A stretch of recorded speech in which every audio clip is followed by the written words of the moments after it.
Hello and welcome to this 2024 Candidates Chess Tournament game review.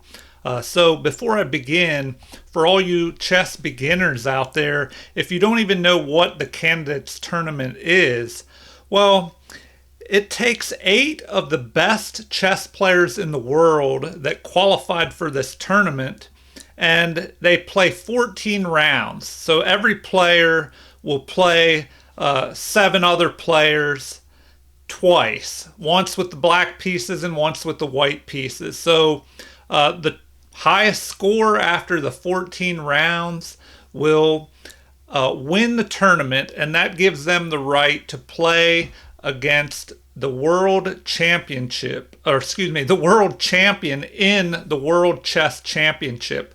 So Ding Liren, he is the current world champion.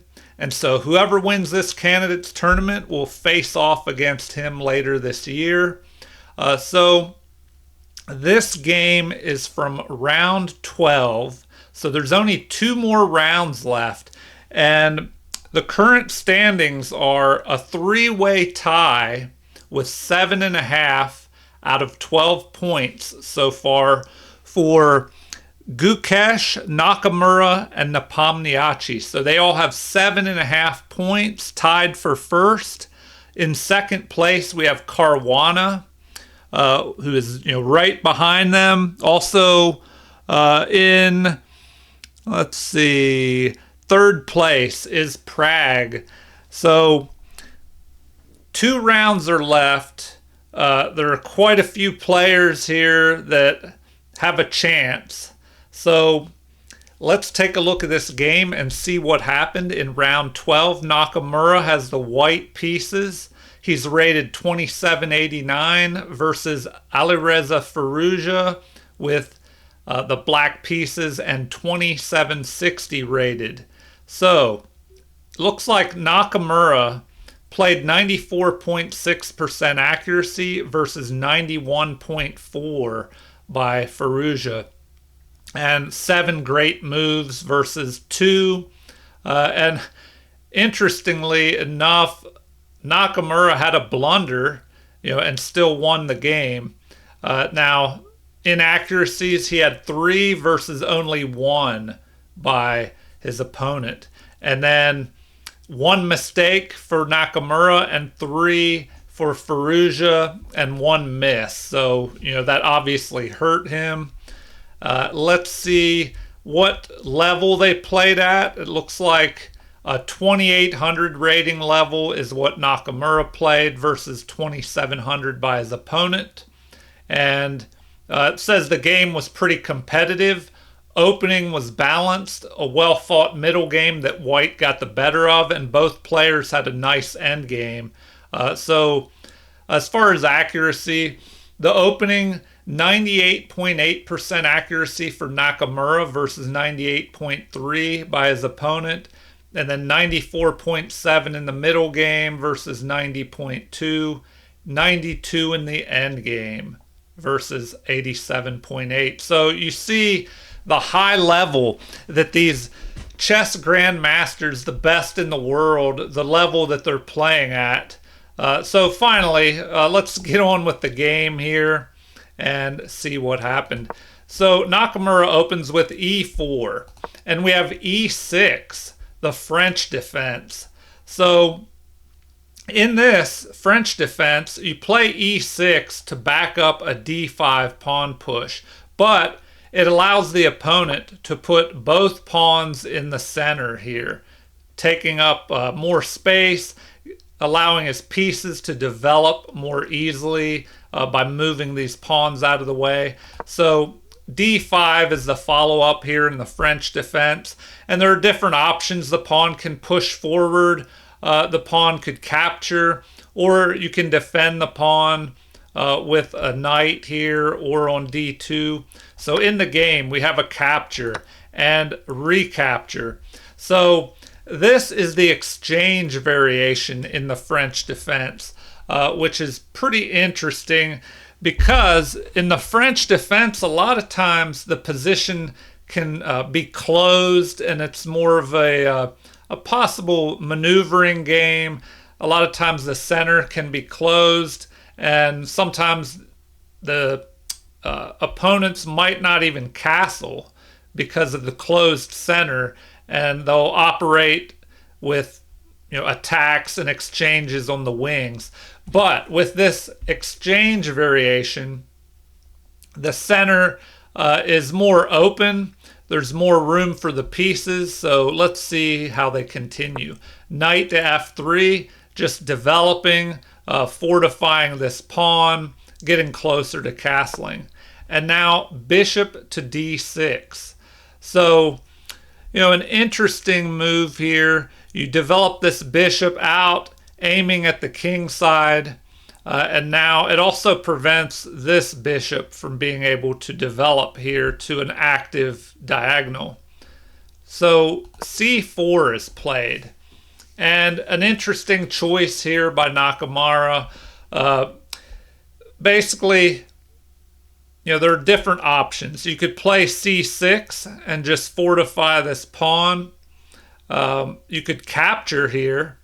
So the computer is giving d takes c4, so an exchange in the center as the top move. Now, if this d pawn would capture the c pawn, well, it kind of helps white develop. The bishop could recapture, developing, and white is already ready to castle. But by capturing the c pawn, you would leave white with an isolated d pawn here, this isolated queen pawn, which could become a target later in the game. So continuing on, we have knight to f6, just fortifying the pawn. And now c5, pushing forward, gaining space on the queen side, driving the bishop back to e7. So that gives white time to develop. And what does white do here? If we look at the top three moves recommended by the computer, which are knight to c3, just developing the knight, h3 to keep the bishop from pinning the knight to the queen, or just a developing move by the bishop with bishop to d3. These are the top recommended computer moves, but Nakamura plays queen to a4 check. And now the computer is saying that that was the best move, and it wasn't even listed in the top three moves. So I find that interesting. Sometimes these chess players are so good that they know better than the computer.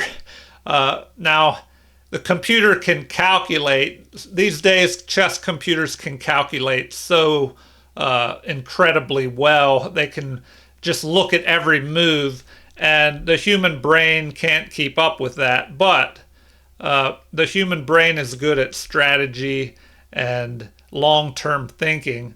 So queen to a4, attacking the king.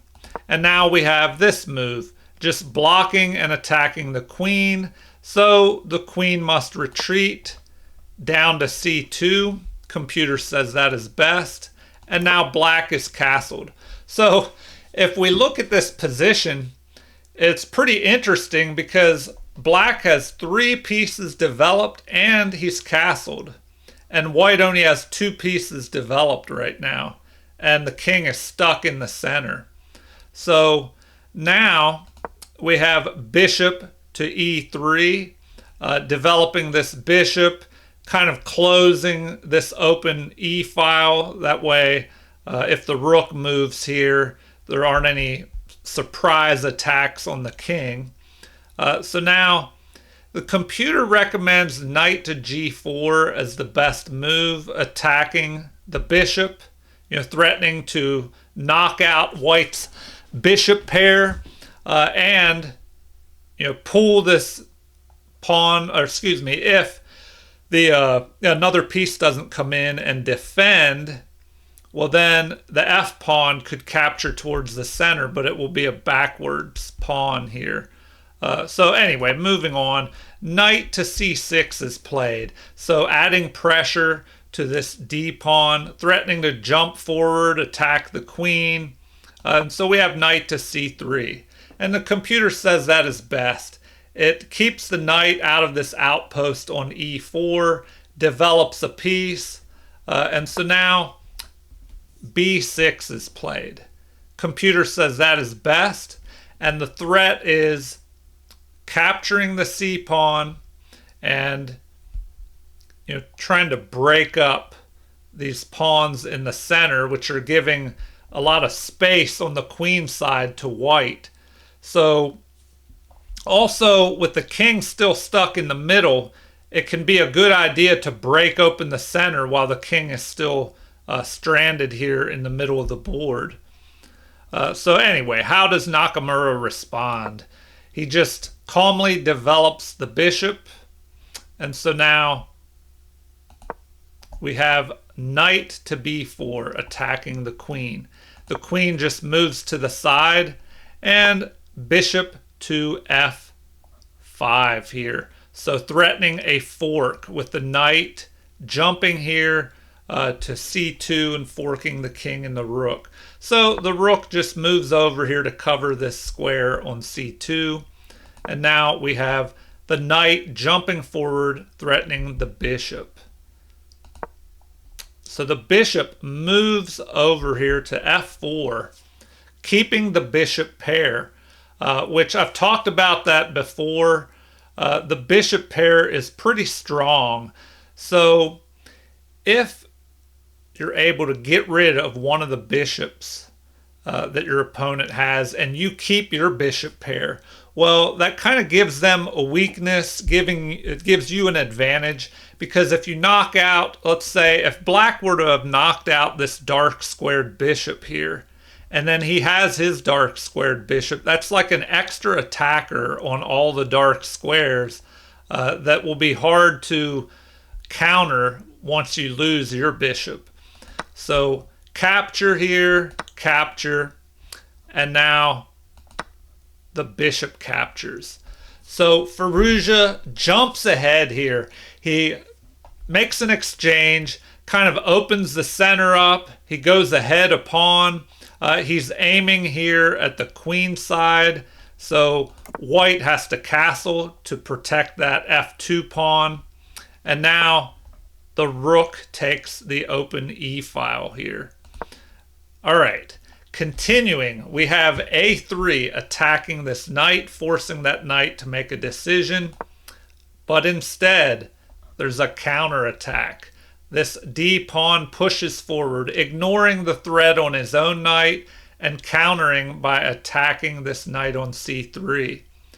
So now the knight jumps forward. Computer says that's the best move because the knight is now from b5, it has the possibility to jump back and capture this pawn on d4.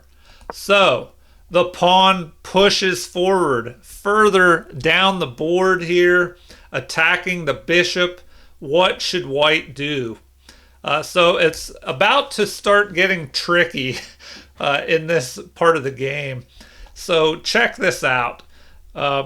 It looks like the computer is recommending just bishop to d1, dropping the bishop back. That is the recommended move, saying that that would be best. But in the game, we had rook captures on c5, and the computer says that that is a mistake for white. So before we go on, let's see, why does the computer recommend this bishop to d1 move? Well, it kind of slows down all the crazy complications that are about to happen in the game. So if bishop to d1 would have been played, now what do you have? Rook to e2 would be best, attacking the queen here. And then after bishop captures, pawn captures, and here, computer gives rook capturing on c5 as the best option. So either way, there's a lot of complications. Well, now it says that that is a mistake, that it would be better just to get rid of this pawn here. So let's take a look at that. Now the computer says that's best. You keep the queens on the board. You go ahead and get rid of that passed pawn, and you're threatening to attack this and the knight. So what is best here? It looks like bishop captures, rook captures, and now knight to d3, forking both rooks. So, that is a crazy combination that could have occurred in the game. So maybe Nakamura, who chess grandmasters can calculate so incredibly well, he probably took a look at this line and didn't want to go into all this. Now, how would it continue? Well, and you're not only forking the rooks, you're also attacking the bishop. So it looks like bishop attacking the queen here is best. And then queen up to d7. And rook at f to f1. And then finally the knight could capture here. So knight captures, rook captures, protecting the bishop here. And the game, after all the smoke is cleared and everything is settled down, it's pretty crazy. A lot of stuff would just be traded off here. So maybe Nakamura didn't want to go into all that. All right. So back to what happened in the game. We were at knight to b5. The pawn pushed forward, attacking the knight. The knight jumped up to b5. And what does this pawn do? It just pushes forward. So now the rook captured. Now the computer says that was a mistake, that instead this bishop should have moved. But we saw all the craziness of what could have occurred with that move, and it would have just traded off a lot of material. So Nakamura, going for the win, he decides to keep things complicated even more than the last variation I showed you. So rook captures. Now we're attacking the bishop. So the pawn captures here. The queen is under attack. The pawn is further up the board, also attacking this rook. So the rook moves, preventing this bishop, preventing this pawn from making further progress. And the knight jumps in here.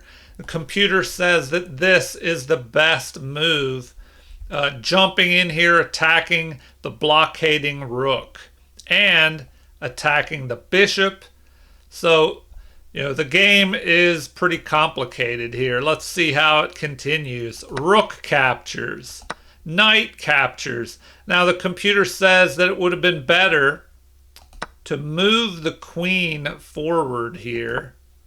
Why would that be better? According to this, the computer is saying black would have the edge here. So how might it continue? Rook to g5 is given as the best option because this rook is under attack right now. So let's see if the computer, after we make the move, if it agrees with this. Yes. Rook to g5 because the queen was threatening to capture. Now, rook at a to d8, just creating a battery down the center of the board. That is the recommendation. So let's see here. What other options are there? Knight back up to f6, because this knight is under attack here, although the queen is protecting. So, if we have something like this, will the computer say, yeah, now the computer's saying that that is a great move and that the best thing to do is to capture this pawn, although now it wants the knight to drop back here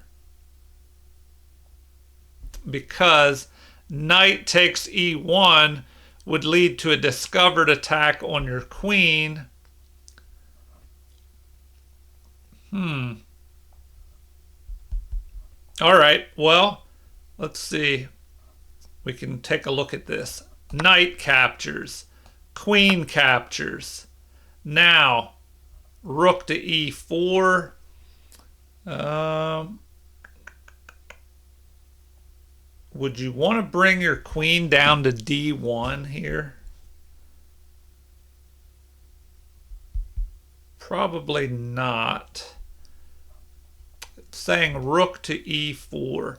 All right, well, before I drag this out too long, let's get back to the game. In the game, we go back a few moves here and see how the crazy started. All right. We had this pawn in the center of the board. Pawn pushes up the board attacking the knight. The knight repositions attacking the pawn. And this pawn just keeps marching forward. So now rook captures, pawn captures. The rook blocks the pawn. The knight jumps forward attacking the rook. Rook captures over here, and now the knight captures this blockading rook. So now we have knight captures, queens traded off the board, and we're going into an endgame here. So the rook centralizes, attacking this bishop.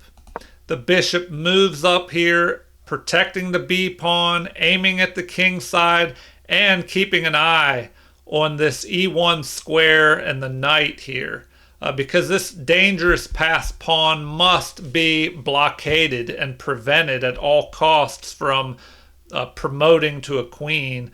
So rook to d1, trying to pin the knight to the king, guard this, or attack this e1 square, basically trying to get ready to push that pawn forward. So a great move here by Nakamura. He moves this pawn forward to f3, attacking the knight and giving the king room to move up and get out of this pin on the knight, and also add more pressure to this f2 pawn, or excuse me, e2 pawn by moving up to f2. So the knight moves forward. That's the one drawback of pushing that pawn up. Now we have a capture of a pawn on c7. So if we look at the material, Nakamura is ahead by +1. So one pawn of material ahead here. Let's look at the pieces. We have, let's see, knight for knight, but then we have a rook for a bishop and knight. So an unbalanced position. Rook to e7 is played, although the computer recommends capturing this rook here. So we could take a look at that real quick. So this rook is under attack. So if you capture here, well then the knight would recapture. And then what do we have after that? Knight captures and rook up to d7, cutting off the escape squares of this knight.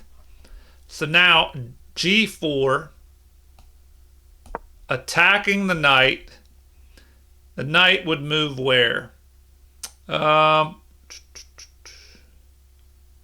Computer recommends knight to d4.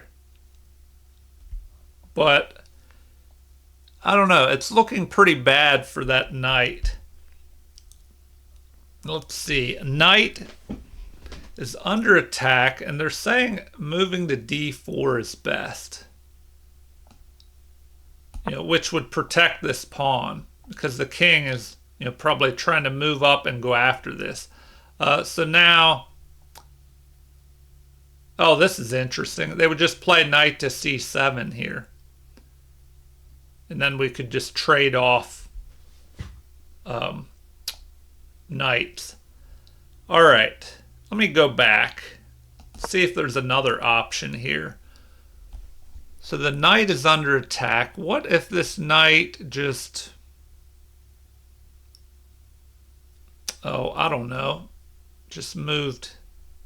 Well, if you go here, the bishop could attack that knight, possibly. Let's see. If you played that, then what? It says that's a mistake. That, oh, because the knight can capture this pawn. All right. So that doesn't work. Let's get rid of that. Delete the move. Knight. Looks like knight to d4 is the best move because you got to block this attack here. All right. Anyway, before we go crazy into these insane variations. All right. Knight captured a pawn. The rook moves up and attacks this knight instead of capturing the rook over here. So the rook slides out from under this attack of the knight and defends his knight. So the pawn is pushed forward, giving the king room to try and move forward here. And bishop to b4, lining up on the unprotected rook over here. The computer says that h4 would have been better, just grabbing space on the king side. So the king moves up, and now they're saying that h5, the same thing, grabbing space on the king side would have been better.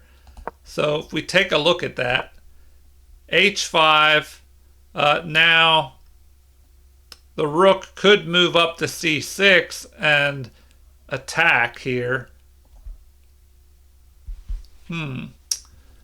All right, well, let's see what actually happened in the game.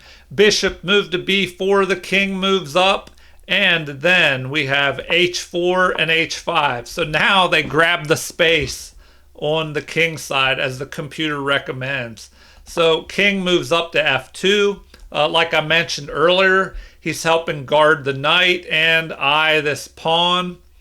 So the rook moves over here. Computer says this is a mistake, attacking this pawn. So be careful about pawn hunting. I know that from my own experience. I just played a game recently where I was hunting pawns and missed out on a better move. So the computer, instead of this rook to b1 move, is recommending that you drop back up here, threatening the knight, and then the knight should go to either a6 or b5. Is that the best option? So b5 says that's excellent, but a6 is even better. So I don't know. We could see why a6 is better. What now? Now it says knight to d1 is good. Checking the king. The king should go up to g3, and then capture the pawn. Or what about this move, attacking the knight? Well, the knight is under attack. What should you do? Looks like rook to a5, just defend the knight is best.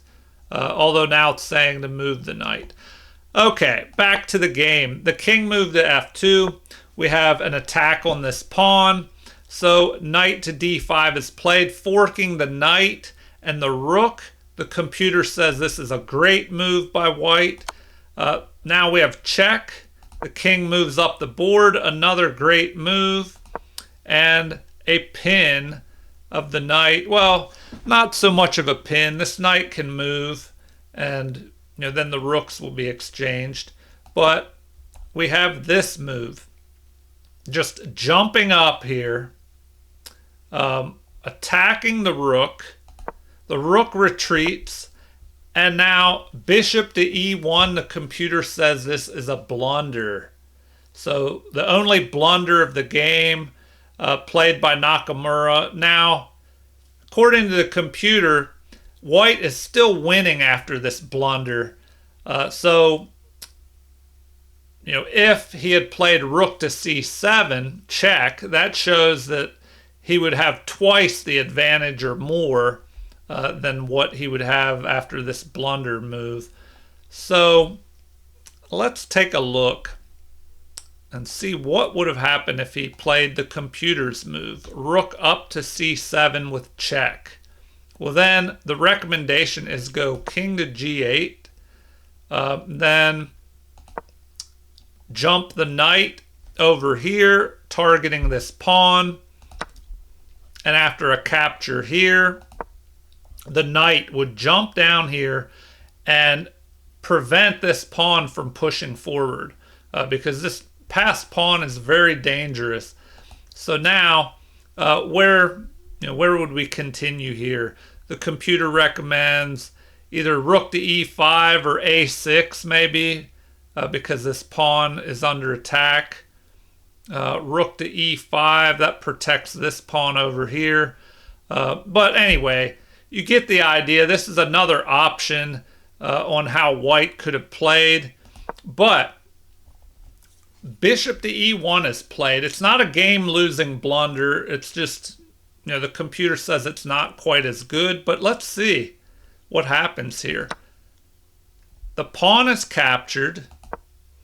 The rook pins the knight to this rook. So the rook just moves out of the way because now it's attacking both of these knights. So rook captures, rook captures.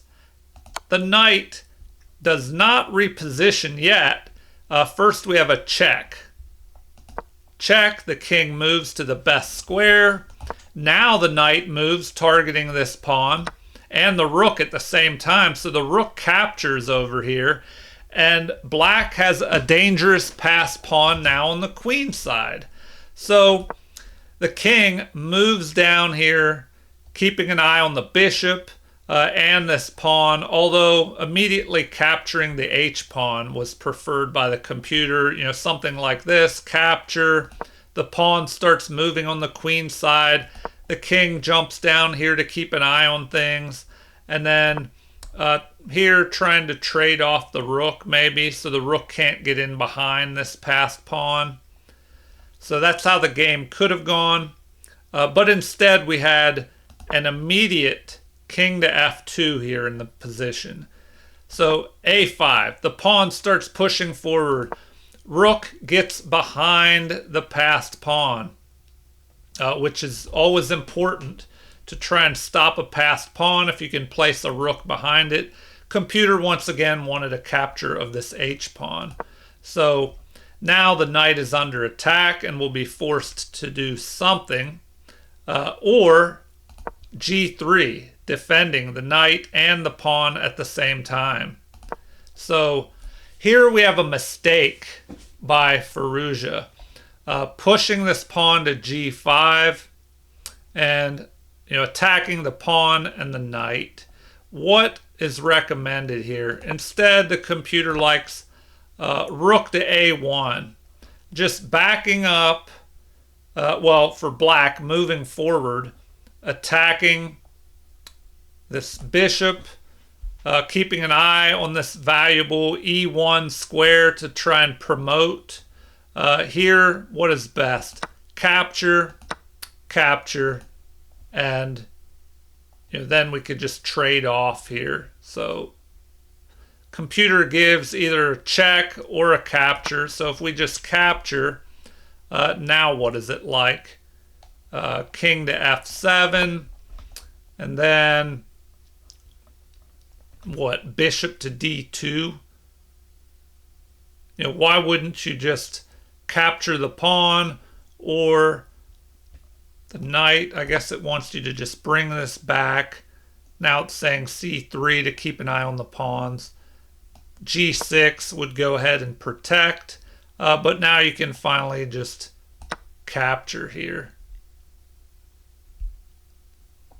So that is how the game could have gone, and with 3 pawns to 3 and then 2 pieces versus the rook, the 2 pieces have a slight edge, but it could get a little difficult here.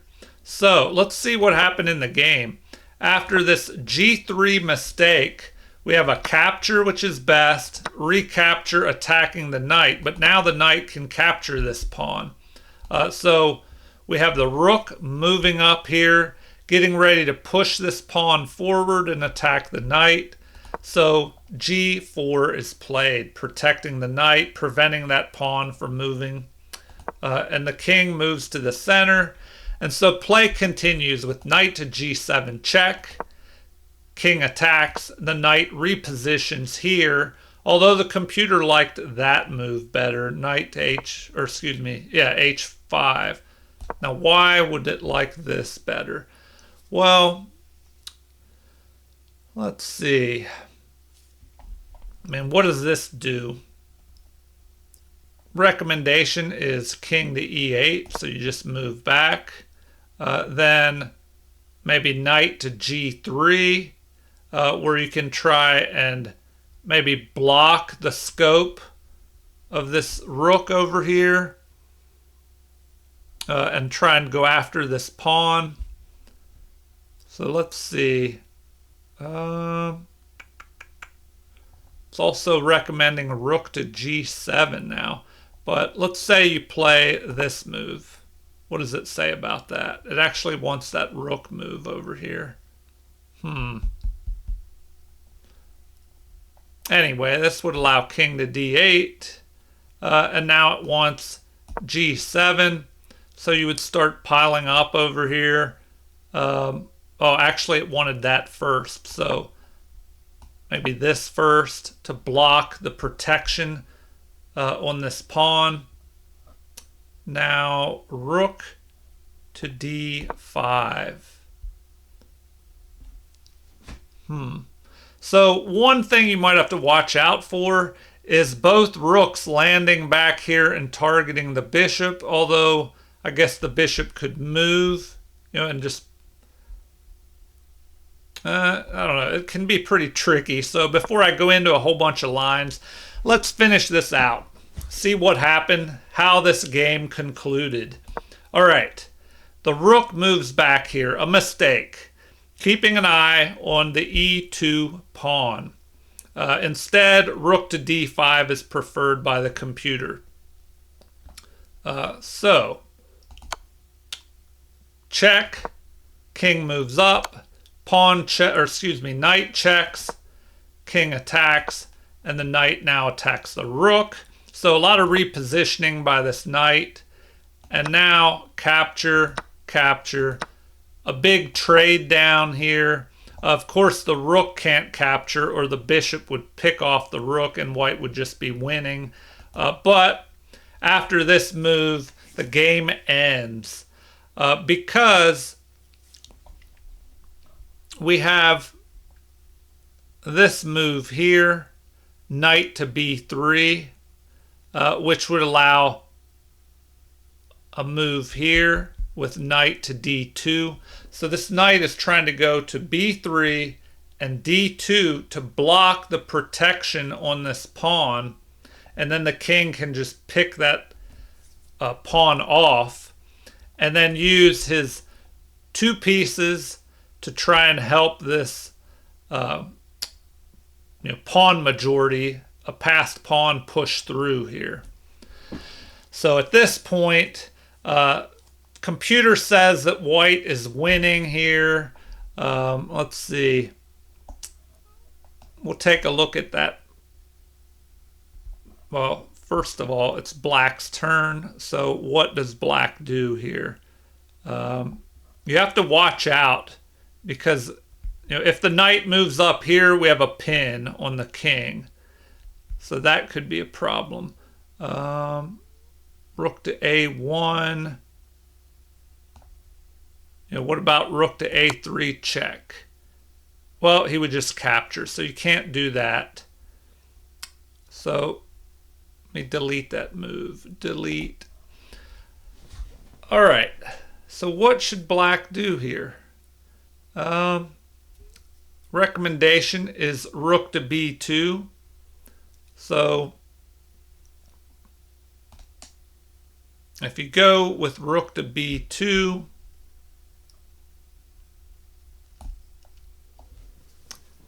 that prevents the knight from moving forward. Well, I don't know. It's looking pretty interesting. So, computer says that's best. Rook to b2. Well, then you have bishop to c3 attacking. Computer doesn't like that now. It wants bishop to d2. Okay, so that's another good option, using the bishop to block. So something like this. Now if the pawn moves forward, you just pick it off. And like I mentioned earlier, you have this extra pawn majority here. Try to push through a passed pawn and use your two pieces against this lone rook. All right, well, kind of an interesting game with some crazy combinations and stuff going on in there. So I hope you enjoyed it. I will try and get out more of these candidates games because they're pretty amazing, some of these games. The best players in the world going at it, trying to be the sole winner to be able to challenge the world champion later this year. All right, well, please like and subscribe for those that haven't already to support the channel. Feel free to leave comments, suggestions, or any requests if there's something you would like to see in future videos. Thank you for watching and have a super chess day.